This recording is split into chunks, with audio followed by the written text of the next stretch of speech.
Israel अमेरिकेकडून झालेल्या हल्ल्यात इराणचे सर्वोच्च नेते खामेनेई यांचा मृत्यू. डोनाल्ड ट्रम्प यांच्या दाव्यानंतर स्वतः इराणी मीडियाचंही वृत्त.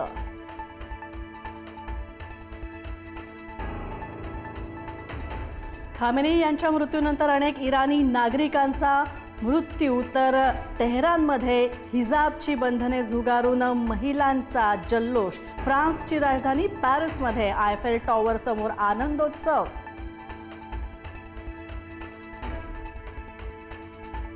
खामेनेईंच्या मृत्यूनंतर इराणवर दुःखाचा डोंगर. खामेनेईंना श्रद्धांजली वाहण्यासाठी लाखो नागरिक रस्त्यावर, तर काही ठिकाणी नागरिकांकडून निषेध.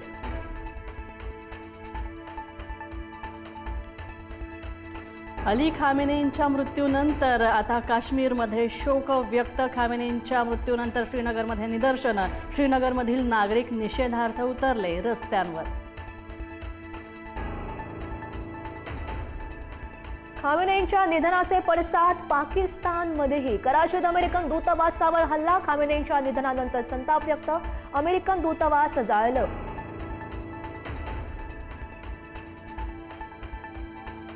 खामेनेईंच्या उत्तराधिकाऱ्याची घोषणा. खामेनेईंनंतर इराणची सर्व सूत्र त्यांच्या मुलाकडे देणार. मुस्तबा खामेनेई इराणचे नवे सर्वोच्च नेते.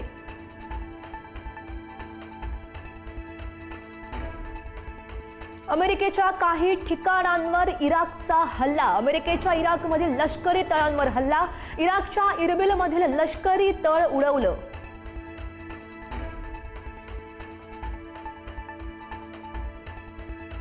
तर इराण इस्रायल युद्धाचा भडका दुबईपर्यंत. दुबई विमानतळावर इराणचा हल्ला. 7 स्टार हॉटेल बुर्ज अल अरबवर सुद्धा हल्ल्याचा प्रयत्न झाला. बुर्ज खलिफा पूर्णपणे करण्यात आला बंद.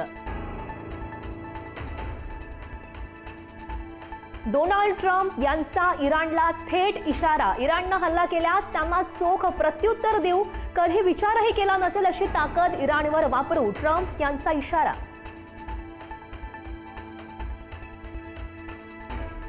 इराण इस्रायल युद्धाचा भारतीय खेळाडूंना आणि सेलिब्रिटीजना फटका. भारताची बॅडमिंटन स्टार PV सिंधू आणि अभिनेत्री सोनल चौहान दुबईत अडकली. पंतप्रधान मोदींकडे केली मदतीची मागणी.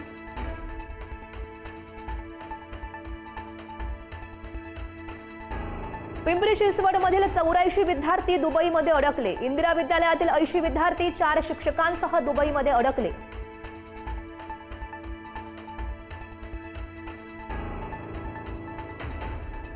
परदेशांमध्ये अडकलेल्या महाराष्ट्रातील नागरिकांसाठी महाराष्ट्र सरकारच्या सूचना जारी. सर्व नागरिकांनी सतर्क राहण्याचं आवाहन. महाराष्ट्र सरकारनं आपत्कालीन संपर्क क्रमांक जाहीर केले.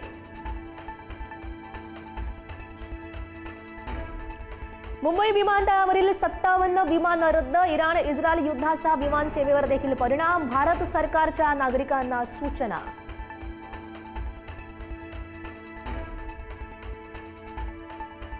मध्य पूर्वेतील युद्धामुळे 400हून अधिक भारतीय विमान उड्डाणं रद्द. तर आज 444 उड्डाणं रद्द होण्याची शक्यता. विमानं रद्द झाल्यामुळे प्रवाशांना फटका. इराण इस्रायल युद्धामुळे हवाई क्षेत्रावर निर्बंध. स्फोटकं तयार करणाऱ्या कंपनीमध्ये स्फोट. नागपूर जिल्ह्यातील राऊळगाव येथील SBL कंपनीमध्ये हा स्फोट. 17 कामगारांचा यामध्ये मृत्यू झाल्याची मुख्यमंत्री फडणवीसांची माहिती.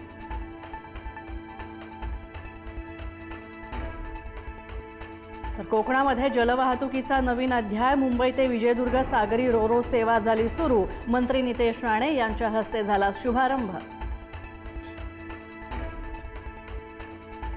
टीम इंडियासाठी आज करो या मरो. सेमीफायनल गाठण्यासाठी टीम इंडियाला वेस्ट इंडिज विरोधात सामना जिंकावाच लागणार. आज होणाऱ्या अटीतटीच्या लढतीकडे सगळ्यांचं लक्ष.